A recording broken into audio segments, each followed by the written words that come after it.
దేశ రాజధాని ఢిల్లీలో బొరారి ప్రాంతంలో ఆస్కర్ స్కూల్ పక్కన మొన్న సోమవారం రాత్రి జరిగినటువంటి 4 అంతస్తుల బిల్డింగ్ కూలిపోయిన ఘటనలో దాదాపు ఇప్పటికైతే పోలీసులు రెస్క్యూ టీం కలిపి 5 మృతదేహాలు అయితే బయటికి తీయడం జరిగింది.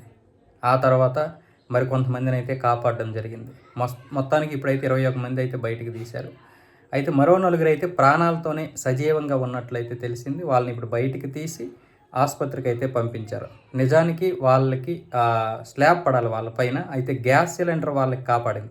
గ్యాస్ సిలిండర్ వాళ్ళ పక్కనే ఉండడం, ఆ స్లాబ్ దాని మీద పడడం, ఈ గ్యాప్ రావడం వల్ల వాళ్ళైతే ఊపిరి తీసుకొని ప్రాణాలతోనే ఉన్నారు. దాదాపు 30 గంటల పాటు 2 చిన్నారులు, భార్య భర్త కలిసి ఒకే కుటుంబానికి చెందిన 4 అయితే ఈ 30 గంటలు నరకం అనుభవించారు. ఆ గ్యాస్ సిలిండర్ మీద వచ్చినటువంటి గ్యాప్ వల్ల అయితే ఊపిరి తీసుకుంటూ బ్రతకగలిగారు. వాళ్ళనైతే ఇప్పుడు పోలీసులు రెస్క్యూ టీం గుర్తించి వాళ్ళని బయటికి తీసి వెంటనే హాస్పిటల్కి అయితే పంపించడం జరిగింది. వాళ్ళ ఆరోగ్యం కూడా ఇప్పుడు నిలకడగానే ఉందని వైద్యులు కూడా చెప్పారు. ఇంకా ఎంతమంది అయినా ఇంకెవరైనా అలా సజీవంగా ఉన్నట్లయితే వాళ్ళ గురించి కూడా ఒక సపరేట్గా ఒక పరికరం తీసుకొచ్చారు. దాని ద్వారా సజీవంగా ఎవరైనా ఉంటే తెలుస్తుంది. వెంటనే వాళ్ళని బయటికి తీసే అవకాశాలు అయితే ఉంటాయి. ప్రస్తుతానికైతే వీళ్ళ 4 ఆరోగ్యం కూడా నిలకడగానే ఉంది. 30 గంటల పాటు అంటే బహుశా నరకమే చూసుంటారు. ఇంతకుముందు మనకి హైదరాబాద్లో కూడా నానక్రమగూడలో జరిగింది. దాదాపు 11 మంది చనిపోయారు.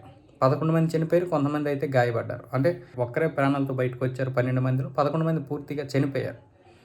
ఇక్కడైతే ఈ విధంగా ఎందుకు కూలింది ఏంటి అనేది అయితే పోలీసులు ఎంక్వైరీ చేస్తున్నారు. కానీ ఈ 4 నిజంగా ఆ గ్యాస్ సిలిండర్ కాపాడే విధానం అయితే చాలా అద్భుతం అని చెప్పొచ్చు.